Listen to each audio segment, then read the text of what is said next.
कैसे हैं आप सब। मेरा नाम है चिरंजीवी तिवारी। आप सबका स्वागत है आपके प्यारे से YouTube चैनल में जिसका नाम है CJ एनर्जी ट्यूटोरियल। बच्चों आज हम लोग पिछले लेक्चर में हम लोगों ने एक्सरसाइज नंबर 3.5 NCERT बुक का मैथ्स का कंप्लीट किया था क्लास 10, और आज हम लोग चालू करने वाले हैं क्लास 10th का ही चालू करेंगे एक्सरसाइज नंबर 3.6। आज के लेक्चर में हम लोग एक्सरसाइज नंबर 3.6 देखेंगे, और जनरली ये थोड़ा इंट्रोडक्शन भी पार्ट है। तो ये भी जो वीडियो है ये पूरा मैं कोशिश यही करता हूँ कि पूरे क्वेश्चंस को साथ लेते हुए चलो, पूरे क्वेश्चन को साथ में लेते हुए चलो, ठीक है, ताकि बच्चों को एक भी क्वेश्चन में कहीं पर भी डाउट ना रह जाए।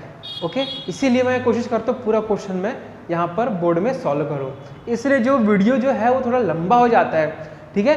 तो इसीलिए ये जो अगला एक्सरसाइज है ये भी अलग अलग पार्ट्स में निकलेंगे, एक वीडियो में नहीं रहेगा, ठीक है। तो हमको इस वाले एक्सरसाइज में एक्सरसाइज नंबर 3.6 में हमको पढ़ना है equations reducible to pair of linear equations, ठीक है, इन टू वेरिएबल। मैं लिख रही इक्वेशन, ये जो नया मेथड है equations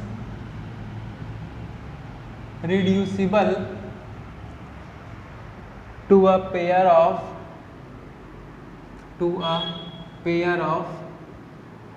linear equation of two variables, ठीक है, क्लियर है वहां तक, ठीक है।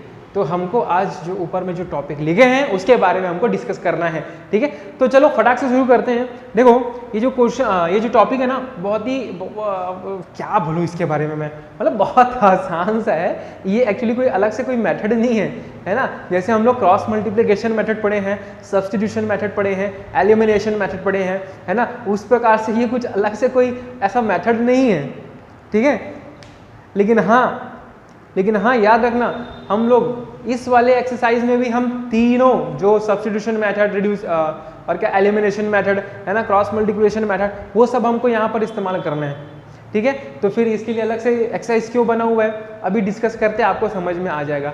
आपको क्वेश्चन को देखते ही साथ आपको समझ में आ जाएगा कि हाँ ये जो क्वेश्चन है ये बिलोंग करता है रिड्यूसिबल इक्वेशन वाले से, ठीक है। तो चलो मैं कुछ एग्जाम्पल सीखता हूँ। क्वेश्चन डायरेक्ट करते हैं, और क्वेश्चन को डायरेक्ट करते करते ना आपको आसानी से वो चीज़ समझ में आ जाएगा, ठीक है। चलो तो मैं लिख रहा हूँ सबसे पहले।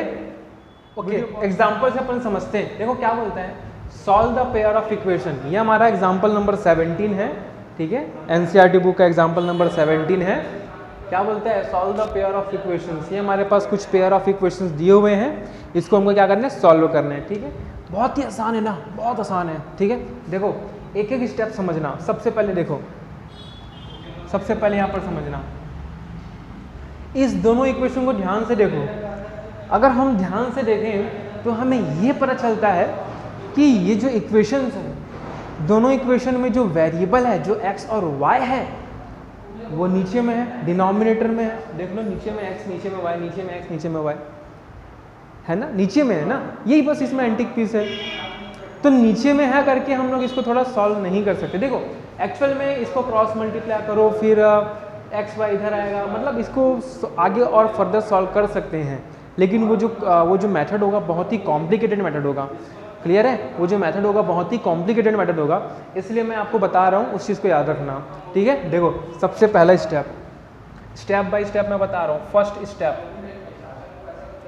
फर्स्ट स्टेप, ठीक है, समझना पहले स्टेप क्या है। पहले स्टेप में आपको क्या करना है, जो नंबर है 2 उसको बाहर निकाल लो, और ये जो वेरिएबल है नीचे x है ना, ठीक है, फिर से लिख रहा हूँ, नीचे x है, देखो यहाँ पर नीचे x है, ठीक है। तो ऊपर से 2 बाहर निकल गया तो क्या बचा, ऊपर न्यूमरेटर में क्या बचेगा, 1 बचेगा, ठीक है, 1/x आ गया यहाँ पर। क्लियर है। सिमिलरली यहाँ भी क्या करो, ऊपर का जो नंबर है उसको बाहर ले लो 3, अंदर क्या बचेगा भाई, 1/y बचेगा, इक्वल टू 13। देखते हैं सेकंड इक्वेशन क्या है, इसमें भी वही मेथड अप्लाई करना है। 5 बाहर निकालो, बाहर निकाल लिए, क्या बचा, 1/x बचा, -4 बाहर निकाल लो, 4 बाहर निकाले, क्या बचा, 1/y बचा, इक्वल टू -2, ठीक है, हमने पहले स्टेप में क्या किया कि नंबर को बाहर निकालिया 1/x और 3 को बाहर निकालिया 1/y। तो इस इक्वेशन के बाद इस इक्वेशन में भी हमको उसी के टर्म में लाना है। 1/x के टर्म में है तो ये भी 1/x, ये 1/y है, तो सेकंड इक्वेशन भी 1/y। क्लियर है ना, दोनों सेम होना चाहिए। ठीक है, अब सेकंड स्टेप 2 या सेकंड स्टेप क्या करना है बेटा, देखो ध्यान से। सेकंड स्टेप ना समझना अच्छे से कि 1/x है ना, 1/x को हम लोग p सपोज कर लेते हैं, है ना, लिखता हूं सपोज, या लेट अस एज्यूम जो 1/x है उसको हम लोग p सपोज कर लेते हैं। ठीक है, एंड जो 1/y है 1/y उसको हम लोग q सपोज कर लेते हैं। ठीक है, तो 1/x यहाँ भी है 1/x यहाँ भी है, तो 1/x को क्या सपोज किए p, 1/y यहाँ भी है 1/y यहाँ भी है, तो 1/y को हमने सपोज किया q। ठीक है, तो थर्ड स्टेप क्या हुआ, अब देखो 2, अब 1/x को क्या सपोज किए p, 1/x है तो 1/x को क्या सपोज किए p, तो 1/x के बदले p लिखूंगा, तो यहाँ पर देखो 1/x है तो p लिख दूंगा, तो मैं 2p प्लस 3 और 1/y, 3 इंटू 1/y, और 1/y को क्या माने हैं, q माने हैं, तो 1/y के बदले क्या लिखूंगा मैं, q लिखूंगा, इज इक्वल टू 13। और जो सेकंड इक्वेशन है इसमें भी 1/x को हमने p माना है तो p माइनस 4 1/y को q माना है तो q इज इक्वल टू -2। ठीक है, अब ध्यान से देखो, ये जो इक्वेशन है इसके पहले एकदम सिंपल फॉर्म में जो रहता था स्टैंडर्ड फॉर्म में लगभग, वैसे ही ये भी स्टैंडर्ड फॉर्म में आ चुका है। ठीक है ना, देखो, क्योंकि इसको और इसको कंपेयर करो, दोनों को, क्वेश्चन को कंपेयर करेंगे तो क्वेश्चन में कंपैरिजन करने से क्या देखने को मिलता है, हमारे पास जो वेरिएबल्स है x y सब नीचे में है, डिनोमिनेटर में है, लेकिन यहाँ पर जो है, यहाँ पर जो वेरिएबल है उसी को ही हम लोगों ने यहाँ पर चेंज कर दिया। देखो यहाँ पर p आ गया, q आ गया, p आ गया, q आ गया, ये p q के टर्म्स में है। ठीक है ना, तो ये सिंपल सा इक्वेशंस आ गया है। अब ये आपकी मर्जी, आप जो भी मेथड अप्लाई करना चाहो वो मेथड अप्लाई करके यहाँ से p और q की वैल्यू निकाल सकते हो, क्योंकि इसके पहले जो इक्वेशंस थे वो एक्स वाई के टर्म में थे।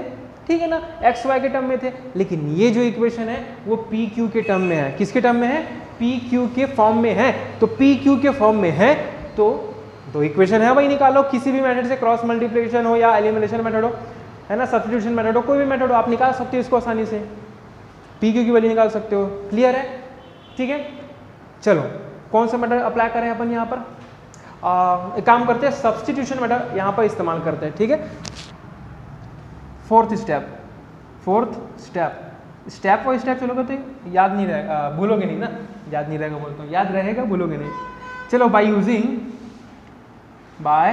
यूजिंग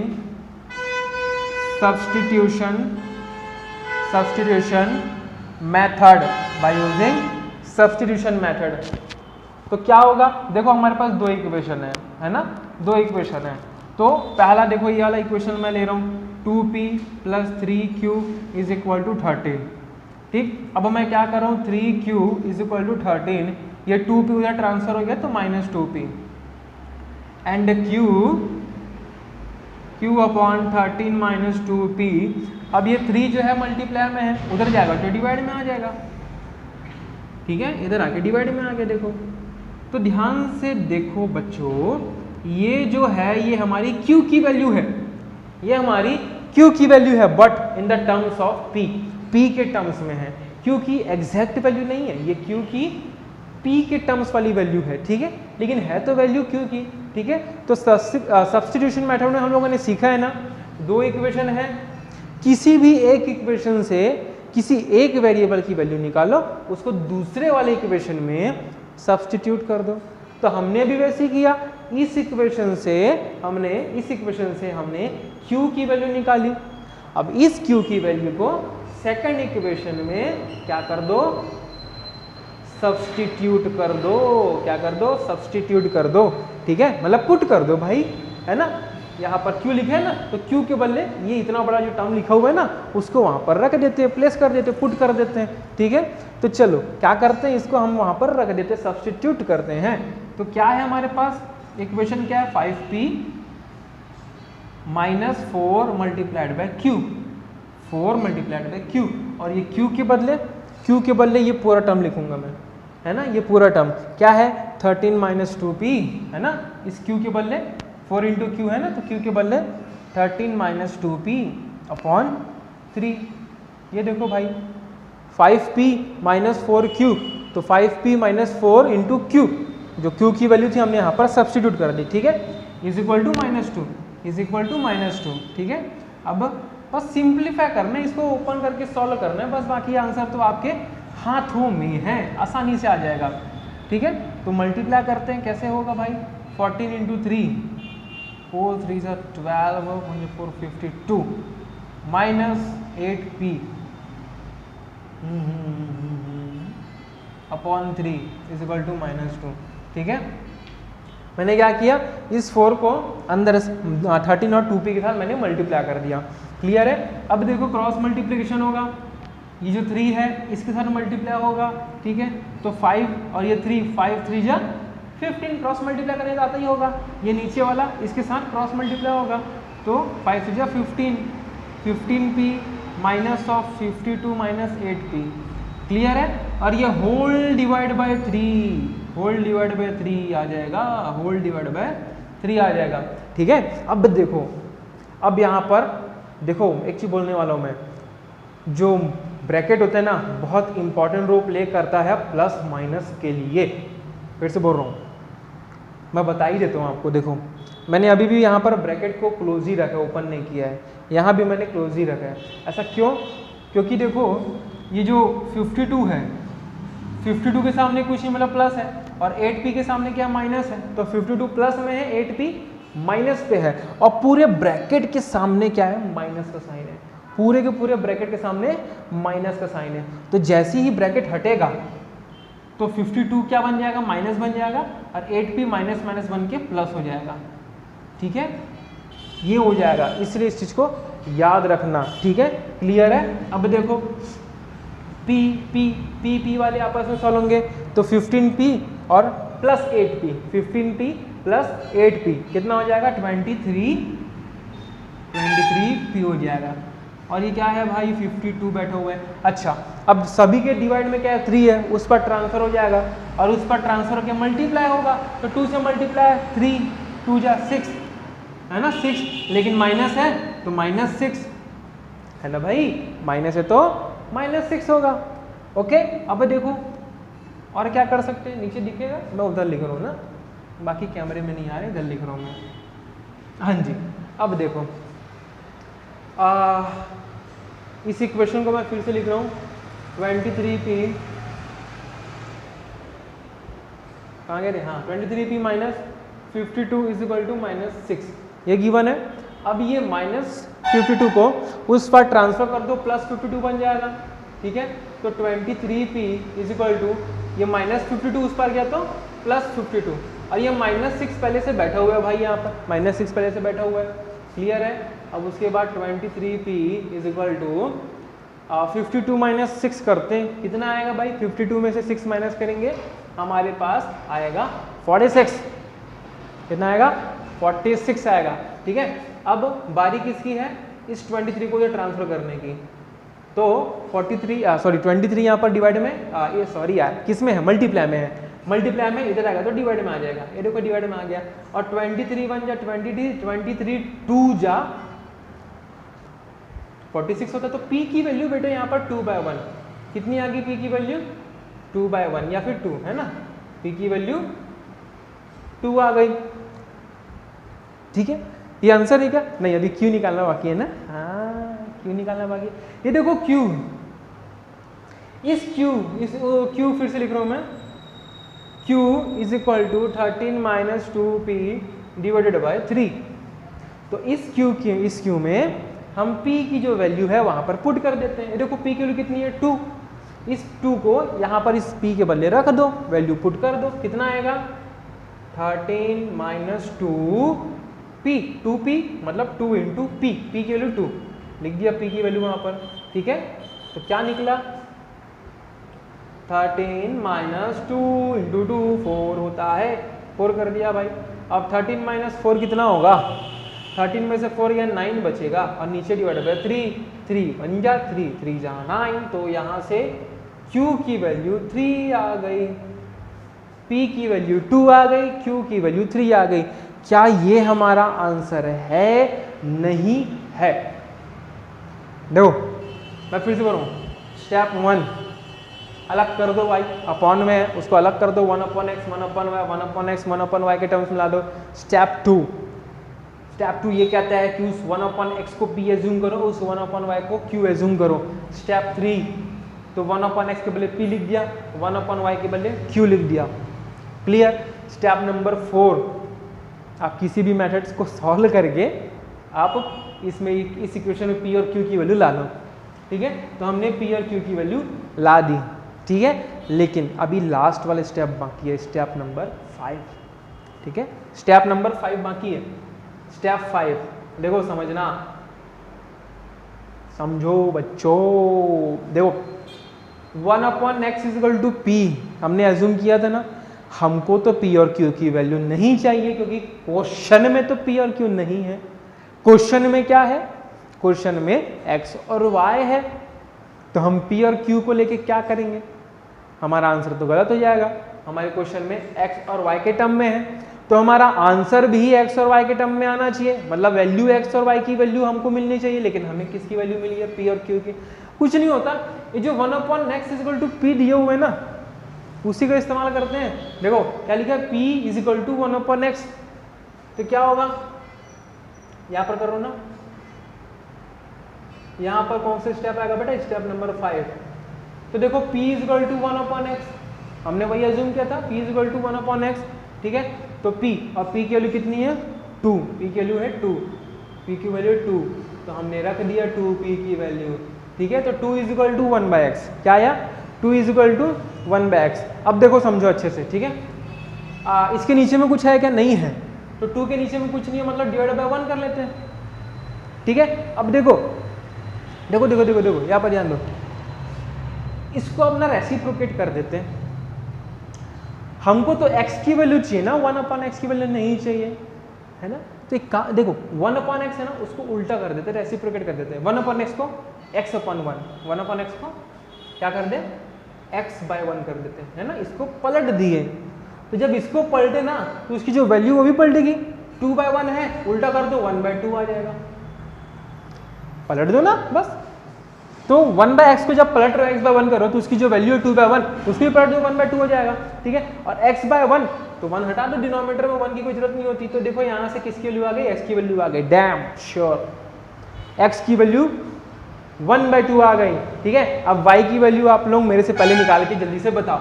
देखो q कहाँ गए रे, q 1/y को ही q माने थे, अरे q माने रे, मतलब 1/y को q माने। ठीक है, और q की वैल्यू हम लोगों ने यहाँ से निकाली 3, तो q के बदले लिखेंगे 3 = 1/y। 3 के नीचे कुछ नहीं, मतलब 1। ठीक है, अब इसको पलट दो, 1/y है, पलट दो y/1, और 3/1 है, पलट दो 1/3। ये हमारा आंसर है, x की वैल्यू 1/2, y की वैल्यू 1/3, ये हमारा आंसर है। ठीक है, तो बहुत आसान सा क्वेश्चन है, बस थोड़ा स्टेप बढ़ जाता है। जो क्वेश्चंस में जो x और y मस्त एकदम इक्वेशन में अच्छे से जमे हुए रहते हैं ना, वो इस अगर क्वेश्चन में अगर आपको वही x y अगर डिनोमिनेटर में देखने को मिले, तो सबसे पहले क्या करना है, डिनोमिनेटर में देखने को मिले ना, सबसे पहले उसको क्या करना है, 1/x 1/y के टर्म में ला लेना है, और लाने के बाद उस 1/x को p मान लो और 1/y को q मान लो, तो इक्वेशन p और q के टर्म्स में आ जाएगा। उसके बाद ये कोई भी मेथड अप्लाई करके p और q की वैल्यू निकाल लो, और लास्ट में जो एज्यूम किए थे उसी चीज से वापस x और y की वैल्यू निकाल लो। ठीक है, तो ये बहुत आसान सा मेथड है। ठीक है, और अभी क्वेश्चन देखते हैं, तब तक वीडियो को पॉज करो और नोट डाउन करो।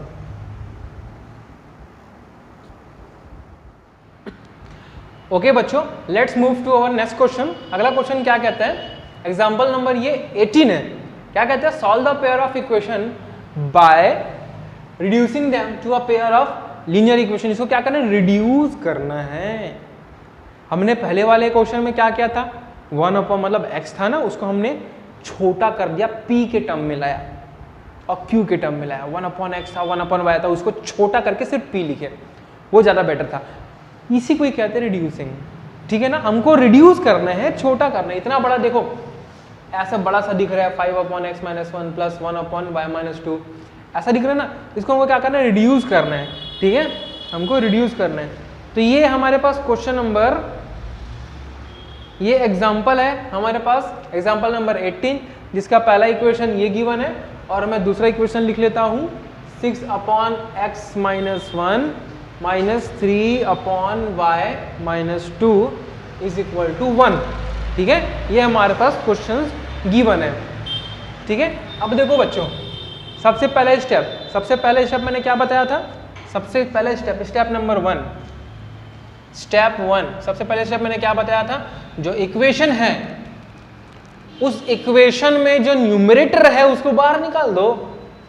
न्यूमरेटर क्या 5 है, बाहर निकालो उसको, क्या बचा 1 अपॉन x माइनस 1, ठीक है, प्लस इसमें तो न्यूमरेटर खुद 1 है, इसमें क्या बाहर निकालोगे, 1 बाहर निकालोगे नहीं ना, तो खुद ही है, न्यूमरेटर वहां पर तो है ही नहीं y, 1 upon y minus 2 is equal to 2। अब जो हमारा सेकंड इक्वेशन है उसमें 6 है, बाहर निकालो इसको, 1 अपॉन x माइनस 1, ठीक है, ऊपर 3 है, बाहर निकालो इसको, 1 upon y minus 2 is equal to 1, ठीक है। तो हमने ऊपर के न्यूमरेटर को बाहर निकाल लिया, ये सबसे पहला स्टेप। दूसरा स्टेप है सेटअप लिख रहा हूं, स्टेप नंबर 2। स्टेप 2 क्या कहते हैं कि लेट अस एज्यूम, हम यहां पर एज्यूम करेंगे, क्या एज्यूम करेंगे, देखो 1 अपॉन x माइनस 1, यहां भी क्या है 1 अपॉन x माइनस 1 है, मतलब इस इक्वेशन में भी 1 अपॉन x माइनस 1, इस इक्वेशन में भी 1 अपॉन x माइनस 1, तो 1 अपॉन x माइनस 1 को हम लोग p एज्यूम कर लेते हैं, ठीक है। और देखो सेकंड वाला देखो 1 अपॉन y माइनस 2, इधर भी 1 अपॉन y माइनस 2, ठीक है, 1 अपॉन y माइनस 2, क्लियर है ना, यहाँ 1 अपॉन y माइनस 2, यहाँ भी 1 अपॉन y माइनस 2, इसको हम लोग q एज्यूम कर लेते हैं, क्लियर है, यहाँ पर हमने उस चीज को q एज्यूम कर लिया। तो स्टेप 2 में क्या करना है, एजम्पशंस करना है, हमको एज्यूम करना है, क्लियर है ना। लेकिन एक बात ध्यान रखना कि अगर यहां पर x माइनस 1 है तो इस पार भी x माइनस 1 होना चाहिए, यहां y माइनस 2 है तो इस पार भी y माइनस 2 होना चाहिए, दोनों इक्वेशन में सेम होना चाहिए। लेकिन अगर सेम नहीं है तो उसको क्या करना है, हम सेम लाने की कोशिश करेंगे, अगर नहीं है तो यहाँ तो सेम है तो सीधा 1 अपॉन x माइनस 1, यहाँ भी वही है 1 upon x minus 1, direct p कर दो, सेकंड वाले को q एज्यूम कर लो। स्टेप नंबर 3 क्या करने, स्टेप 3 में 1 अपॉन x माइनस 1 के बदले p, यहाँ p लिख दो, 1 अपॉन y माइनस 2 के बदले q, यहाँ पर q लिख दो, बस p और q की टर्म में, तो 5p plus q is equal to 2। Second equation क्या है, 6p minus 3q is equal to 1, clear है, हमारे पास दो इक्वेशन आ चुके हैं। स्टेप नंबर 4 हमने क्या किया था, स्टेप 4 यूजिंग कोई भी, आपके पास बहुत सारे मेथड है, कोई भी मेथड आप इस्तेमाल कर सकते हो, ठीक है, तो बाय या फिर लिख सकते हो यूजिंग कौन सा मेथड अप्लाई करें, क्रॉस मल्टीप्लिकेशन, एलिमिनेशन, सब्स्टिट्यूशन, क्या करें, चलो एक काम करते हैं, सब्स्टिट्यूशन से करते हैं, बाय नहीं सब्स्टिट्यूशन नहीं, पिछला वाला किससे किए थे अपन, सब्स्टिट्यूशन से किए थे क्या, चलो इस बार दूसरा करते हैं, बाय यूजिंग क्या करें, एलिमिनेशन मेथड,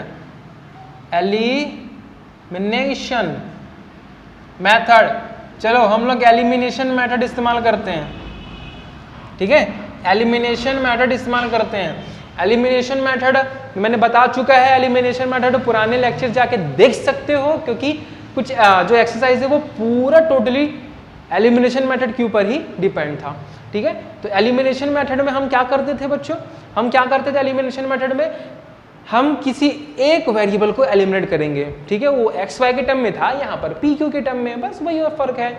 तो सबसे पहले हमको चूज करना है कि हम किसको एलिमिनेट करें, पी क्यू किसको एलिमिनेट करेंगे, ठीक है। तो चलो मैं क्यू को सपोज कर लेता हूं, मैं क्यू को एलिमिनेट करूंगा, किसको, क्यू को एलिमिनेट करूंगा। दूसरा सेकंड पॉइंट, एलिमिनेट करने के लिए क्यू हमने चूज कर लिया। अब हम ये देखेंगे कि क्यू के सामने जो नंबर होता है जिसको हम लोग कोएफिशिएंट कहते हैं क्यू का, वो नंबर सामने का सेम होना चाहिए। तो जैसे क्यू के सामने में यहां पर 3 है, क्या यहां पर क्यू के सामने में 3 है क्या, नहीं है, है क्या, नहीं है। तो क्या करना है, हमको बराबर करना है, यहां 3q है तो यहां भी 3q ही करूंगा, मल्टीप्लाई करूंगा। ऐसे करते थे ना अपन, देखे हैं एलिमिनेशन मेथड में, है ना, किसी एक को सेलेक्ट करने के बाद उसका जो सामने नंबर है उसको बराबर करते हैं, यहां 3 है तो यहां भी 3 लाना है। तो क्या कर रहा हूं, इस इक्वेशन में मैं क्या कर रहा हूं, 3 से मल्टीप्लाई कर देता हूं, किससे, 3 से मल्टीप्लाई कर देता हूं। तो q यहाँ सिंगल है तो 3 से मल्टीप्लाई होगा, क्या बन जाएगा, 3q। तो देखो मेरे पास क्या है, अच्छा 5p भी 3 से इंटू होगा तो 5 से 15, 15p plus q into 3, 3q is equal to 2 into 3, 6। Clear है। अब ये जो सेकंड इक्वेशन है मैं लिख रहा हूँ यहाँ पर 6p minus 3q is equal to 1, ठीक है। अब बताओ भाई, ये दो इक्वेशन है हमारे पास, ये दोनों इक्वेशन को प्लस करना चाहिए या माइनस करना चाहिए। हमें जो काटना है, मैंने क्या बताया, कोई एक सेलेक्ट करना है तो हमने क्या सेलेक्ट किया था, यहाँ पर क्यू सेलेक्ट किया था, ठीक है। तो एलिमिनेशन में जो कटता है तो कटने वाला एक प्लस में और एक माइनस पे। भाई 2 - 2 0 होता है ना, 2 - 2, तो एक 2 प्लस में एक 2 माइनस पे, तो प्लस माइनस वाला 0 हो जाता है, 2 - 2 0। उसी तरीके से यहाँ पर एक जो है 3q प्लस में, एक जो है 3q माइनस पे है, तो डायरेक्ट कट गया। तो सामने कौन सा साइन डालूं, प्लस का कि माइनस का, सोच समझ के बोलना। अगर मैं माइनस करता हूं, माइनस का साइन डाल दिया, तो माइनस साइन डालने से नीचे वाला इक्वेशन का साइन चेंज हो जाता है, तो ये माइनस का प्लस बन जाएगा। तो ये भी प्लस, ये भी प्लस, क्या कटा, कुछ नहीं कटा। माइनस करने पे इक्वेशन चेंज हो जाता है ना, सेकेंड इक्वेशन का मतलब साइन चेंज हो जाता है। तो मैं प्लस करता हूँ भाई, क्योंकि प्लस में साइंस तो चेंज नहीं होता, साइन प्लस कर दिया, प्लस करने पर plus 3q minus 3q खड़ाक cut गया, क्या बचा, 15p प्लस 6p हो गया हमारा कितना, 21p। कितना हो जाएगा, 21p is equal to, plus करना है ना, 6 + 1 हो गया 7, तो p इज इक्वल टू 7, 21 यहाँ मल्टीप्लाइड में है, इधर आएगा तो डिवाइड में हो जाएगा, 7 1 जा 7 3 जा, तो p की वैल्यू यहाँ से 1/3 आ गई। कितनी आ गई, 1/3, 1/3, 1/3, यहाँ लिख दूँ क्या, p इज इक्वल टू 1/3। ये हमारी p की वैल्यू आ गई, ठीक है। अब इस p की वैल्यू को, चलो ये हमारा इक्वेशन नंबर 1 था, ये हमारा इक्वेशन नंबर 2 था, तो किसी भी एक इक्वेशन में उस p की वैल्यू को पुट कर दो तो हमारे पास q की वैल्यू भी आ जाएगी, ठीक है। तो ये p की वैल्यू को चलो इक्वेशन नंबर 2 में पुट करते हैं, ठीक है। तो क्या लिखेंगे, नाउ यहाँ करते हैं ना, यहाँ लिख रहा हूँ मैं, now putting the value of p की वैल्यू पुट करना है, किसमें करना है, ऑन इक्वेशन नंबर, कौन से, नंबर 2 में करते हैं। तो चलो इक्वेशन नंबर 2 ये है, क्या है, 6p minus 3q is equal to 1। यहाँ पुट कर देता हूँ p की वैल्यू, ठीक है। p की वैल्यू 1/3 है, तो 6 इंटू p के बदले 1/3 minus 3q is equal to 1। कट रहे क्या, 3 1 जा 3 2 जा, तो 2 कट रहे ना भाई, काट दिया मैं 2, ये +1 है, इस पर आएगा तो -1, और ये -3q है, उस पर जाएगा तो +3q हो जाएगा, ठीक है, +3q हो जाएगा। और 2 - 1 कितना होता है, 5 होता है क्या, नहीं मेरे हिसाब से तो 1 ही होता है, 1 इज इक्वल टू 3, ठीक है। अब ये 3 यहाँ पर इंटू में इधर ला दो डिवाइड में, तो 1/3 बन जाएगा। ये किसकी वैल्यू है, q की वैल्यू है, ठीक है। तो साफ साफ दिख रहा है p की वैल्यू 1/3, q की वैल्यू 1/3। क्या यहाँ पर हमारा आंसर कंप्लीट हो गया क्या, नहीं, हमारा आंसर यहाँ पर कंप्लीट बिल्कुल भी नहीं हुआ है, नहीं हुआ। यहाँ पर देखो क्या है भाई, हमको तो x और y की वैल्यू चाहिए थी, और ध्यान से देखो हमने 1/x - 1 को p के इक्वल रखा था, ठीक है, 1/x - 1 is equal to P, है ना। 1 अपॉन एक्स माइनस 1 को हमने पी एज्यूम किया था, उसी तरीके से 1 अपॉन 1 बाय वाई माइनस 2 को हमने क्यू एज्यूम किया था, ठीक है। तो 1 अपॉन एक्स माइनस 1 क्यू के इक्वल है, हमने एज्यूम किया था, तो पी की वैल्यू यहां रख दो, 1 upon X minus 1 is equal to P, P की वैल्यू 1/3, ठीक है। अब क्या होगा भाई, ध्यान से देखो, 3 यहाँ डिवाइड में, इधर इंटू होगा, x माइनस 1 यहाँ पर डिवाइड में, इधर इंटू होगा, तो ये 3 इधर इंटू हो कि इधर आ गया, और x माइनस 1 इधर 1 के साथ इंटू हो कि इधर आ गया। अब ये -1 उस पर ट्रांसफर करो तो +1 बन जाएगा, तो 3 + 1 इज इक्वल टू x।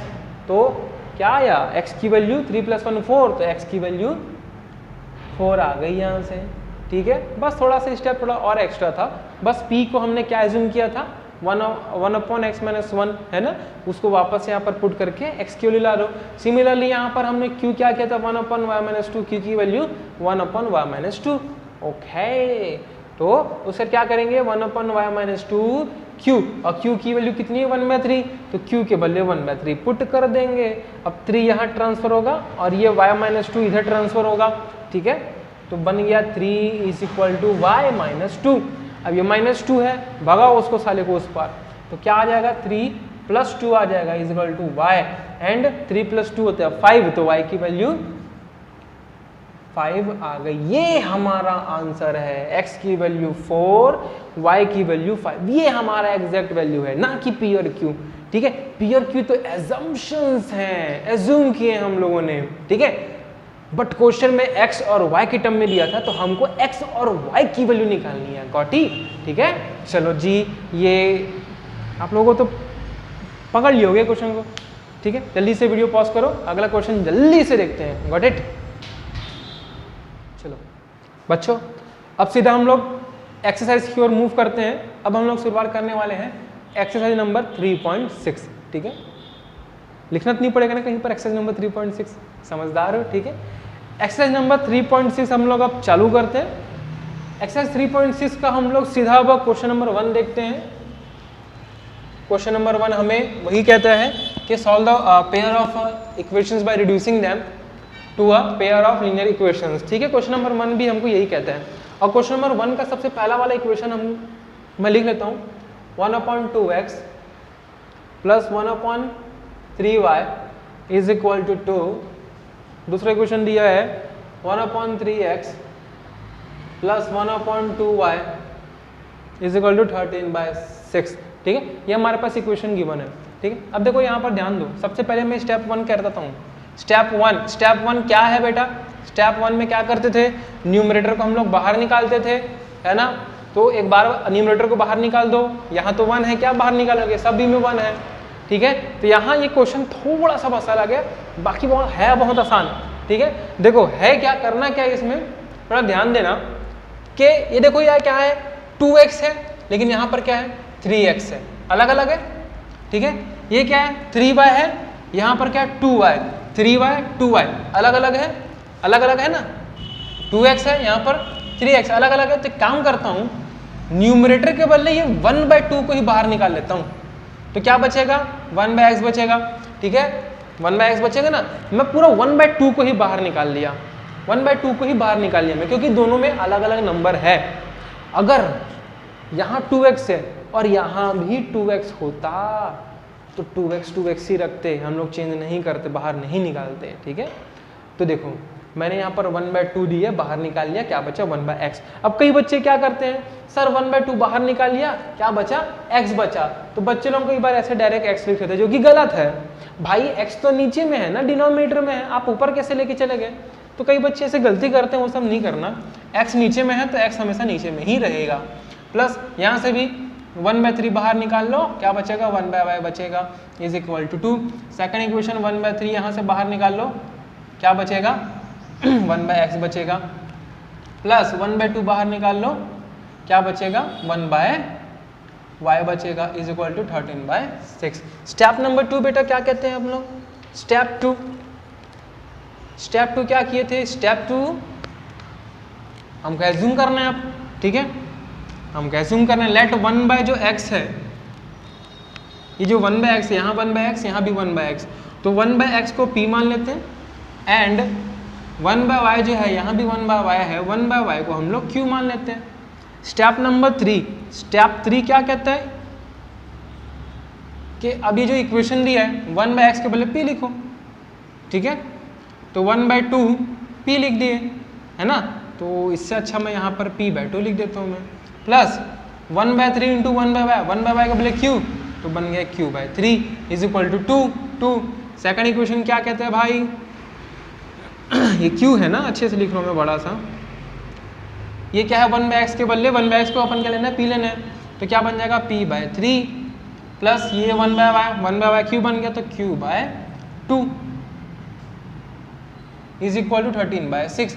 ये हमारे स्टेप नंबर 3। अब स्टेप नंबर 4, स्टेप नंबर 4 क्या है बेटा, अब हमारा जो टर्म है वो जो इक्वेशंस है, पेयर ऑफ इक्वेशंस है, हमने उसको रिड्यूस कर लिया है। वही तो कहता है ना, equation reducing to pair of linear equation, equation को क्या कहना है, रिड्यूस करना है छोटा, तो हमने रिड्यूस कर दिया, छोटा कर दिया। अब हम किसी भी मेथड से हम लोग क्या कर सकते हैं, वैल्यू निकाल सकते हैं, ठीक है, हम लोग वैल्यू निकाल सकते हैं। चलो एक काम करते हैं अपन, बाय यूजिंग एलिमिनेशन मेथड, आप कोई भी मेथड अप्लाई कर सकते हो, लेकिन हम क्या कर रहे हैं, एलिमिनेशन मेथड अप्लाई करेंगे, ठीक है। तो देखो सबसे पहले एलिमिनेशन मेथड में हमको क्या करना पड़ेगा, P और Q टर्म है यहाँ पर, तो हमको चूज करना पड़ेगा P और Q, तो मैं रैंडमली P को चूज कर लिया भाई, मैं यहाँ P से मैं P को काटूंगा, हटाऊंगा मैं यहाँ पर, ठीक है, और P को सेलेक्ट कर लिया। अब देखूंगा मैं P के सामने क्या नंबर है, सेम नंबर होना चाहिए दोनों इक्वेशन में। देखो यहाँ पर P के सामने क्या 1/3 है, यहाँ पर क्या है P के सामने 1/2 है, अलग अलग नंबर है ना, हमको क्या करना पड़ेगा, सेम करना पड़ेगा, क्या करना पड़ेगा, सेम वैल्यू लानी पड़ेगी, ठीक है। तो मैं क्या करता हूँ, इस इक्वेशन में देखो डिवाइड बाय क्या है, 2 है ना, P डिवाइड बाय 2 है, तो मैं 2 से मल्टीप्लाई कर दिया, और इस इक्वेशन में यहाँ P के नीचे 2 था तो 2 से मल्टीप्लाई किया, यहाँ P के नीचे 3 है तो मैं यहाँ पर 3 से मल्टीप्लाई करूँगा, ठीक है। तो ऐसा करने से क्या होगा, तो देखो भाई ये 2 जो है सभी के साथ मल्टीप्लाई होगा, तो 2p/2 है ना, 2 इंटू p/2 प्लस 2 इंटू ये q/3 प्लस 2 इंटू 4, 2 इंटू 2 4, यहाँ पर क्या होगा, सेकंड इक्वेशन हमारा, चलिए यहाँ पर लिख रहा हूँ, यहाँ पर क्या होगा 3 into p/3 plus 3 into q/2, 3 into q/2 is equal to, अब ये 3 इंटू 13/6, क्लियर है यहाँ तक। तो ध्यान दो, दोनों इक्वेशन में मैंने कुछ ना कुछ मल्टीप्लाई किया है, दोनों इक्वेशन में मैंने कुछ ना कुछ मल्टीप्लाई किया है। क्यों किया है, एक में 2 किया है, एक में 3 मल्टीप्लाई किया है। क्यों किया मालूम है, क्योंकि यहाँ से नीचे का 2 ऊपर का 2 कट गया, क्या बचा, सिर्फ p बस बचा, क्या बचा, p बस बचा, ठीक है। वैसे यहाँ से 3 कट गया, मर गया सीधा, सिर्फ p बस। अब देखो बराबर तो आ गया, है ना। तो यही बराबर लाने के लिए जो हमने सेलेक्ट किया है, जो हमको काटना है, उसको बराबर लाने के लिए ही हमने यहाँ पर 2 और 3 मल्टीप्लाई किया। देखो यहाँ 2 है तो 2 से मल्टीप्लाई करने से कट जाएगा ना, सिर्फ p बस बचेगा। यहाँ 3 है तो 3 से मल्टीप्लाई करने से 3 कट जाएगा, फिर p बचेगा। वही चीज़ मैंने किया, ठीक है। अच्छा ये भी सॉल्व हो रहा है क्या, 3 1 जा 3, 3 2 जा 6, क्या बना है 13/2 बना। मैं सीधा लिख दूँ क्या 13/2, चलो मैं सीधा लिख रहा हूँ 13/2, क्लियर है ना, वो कट गया 3 से।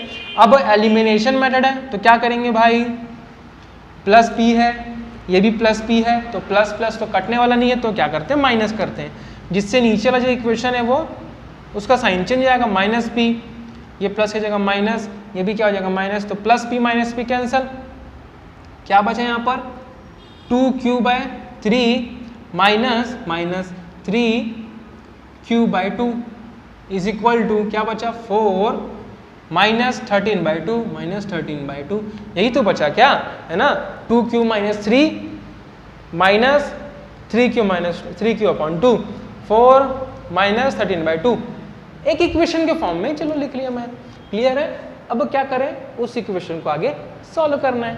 ठीक है, चलो जी देखो, आप लोगों को पता तो होगा इसको क्रॉस मल्टीप्लाई करना है, ये 2 इसके साथ मल्टीप्लाई होगा और ये नीचे वाले जो 3 है वो इस वाले के साथ मल्टीप्लाई होगा, ऐसे क्रॉस, इसका उसके साथ, इसका इसके साथ मल्टीप्लाई, है ना, पता होगा। तो ये 2 का इससे 2q से मल्टीप्लाई होगा तो क्या होगा, 2 2 जा 4q माइनस, बीच में माइनस है, ये 3 इससे मल्टीप्लाई होगा, 3 3 जा 9q, 9q clear. Up on divide by नीचे वाला आपस में होगा भाई, एक बार 3 एक बार 2 है, 3 2 या 6 लिख लिए।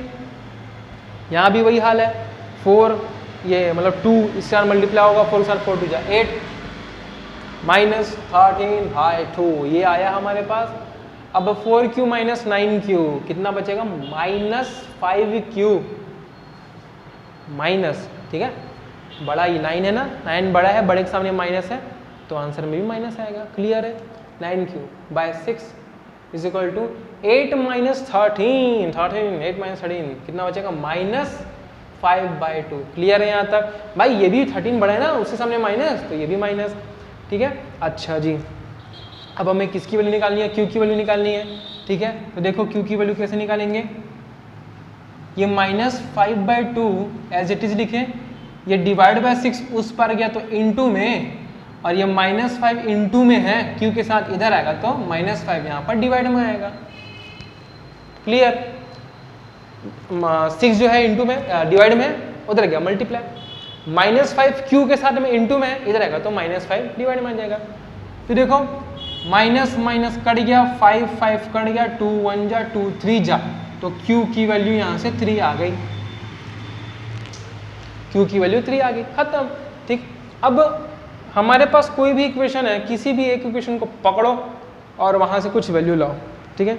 जैसे कि हम लोग इसको इक्वेशन नंबर 1 मानते हैं, इस वाले को इक्वेशन नंबर 2 मानते हैं, कोई भी एक इक्वेशन पकड़ो, जैसे हम लोग इक्वेशन नंबर 1 पकड़ लेते हैं, ठीक है। इस q की वैल्यू को वहाँ पर पुट कर देंगे, बस। Now putting the value of किसकी वैल्यू, q की, ऑन इक्वेशन नंबर, कौन से इक्वेशन में, नंबर 1 में हम लोग पुट करेंगे, इक्वेशन नंबर 1 में। इक्वेशन नंबर 1 क्या कहते हैं बेटा, p by q plus q by 3 is equal to 2 है, ठीक है। अब क्या मिला, p by q plus q की वैल्यू 3, तो q की वैल्यू 3 लिख दूंगा, 3, और नीचे में 3 पहले से है, तो क्या हुआ, 3 1 जा 3 1 जा, हा कट गया, काट डाला मैंने। तो काटने के बाद क्या बचा, p by 2 plus 1 is equal to 2। ये +1 को भगा दो उस पर, ठीक है, उस पर भगा दो, चलो यहीं भगा देता हूँ मैं, +1 उस पर जाके -1, तो हमको क्या मिला, p by 2 is equal to 1। 2 - 1 क्या होता है, 1 ही तो होता है, और यहाँ पर नीचे में डिवाइड बाय 2 है, उधर क्या ट्रांसफर हुआ तो 2 के साथ 1 मल्टीप्लाई कितना होगा, 2 2 2 2 2। तो डायरेक्ट बेटा यहाँ से इसको सॉल्व करोगे ना, एकदम सिंपल चीज है, सॉल्व करने से यहाँ पर वैल्यू हमारी p की वैल्यू 2 आएगी, हमारी q की वैल्यू 3 आई, p की वैल्यू 2 आई। ये आंसर है क्या, नहीं ना, हमने क्या एज्यूम किया, 1/x को हमने p एज्यूम किया, और q क्या एज्यूम किया, 1/y को q एज्यूम किया। तो देखो यहाँ पर हमने 1/y को q एज्यूम किया था, 1/y को q एज्यूम किया था, है ना। तो 1/y is equal to q की वैल्यू 3, रख दो भाई 3, ठीक है। अब मैं क्या बोला बेटा, इसको पलट दो, है ना, क्या करना है, उसको पलट दो, रेसिप्रोकेट कर दो, ठीक है। देखो 3 के नीचे में कुछ नहीं है, मतलब डिवाइड बाय 1, तो 1/y को पलट दो, क्या बन जाएगा, y/1, ठीक है। और ये 3/1 पलट के क्या आ जाएगा, 1/3, तो नीचे में तो 1 लिखने की कोई जरूरत नहीं होती, इसलिए y की वैल्यू 1/3। सिमिलरली p के लिए भी हमको वैसे ही करना है, p के लिए भी वैसे ही करना है। देखो 1/x को p एज्यूम किए थे, 1/x is equal to p, ठीक है। तो क्या करना है, यहाँ पर p की वैल्यू रख दो, p की वैल्यू 2 है, रख दो 2, तो नीचे 2 के नीचे 1 है, इसको उल्टा करो, 1/x को x/1 कर दो, तो यहाँ पर 2/1 जो है वो क्या बन जाएगा, 1/2 बन जाएगा, और ये हमारा आंसर है, y की वैल्यू 1/3, x की वैल्यू 1/2। बहुत आसान है, ठीक है। पॉज द वीडियो और जल्दी लिखो।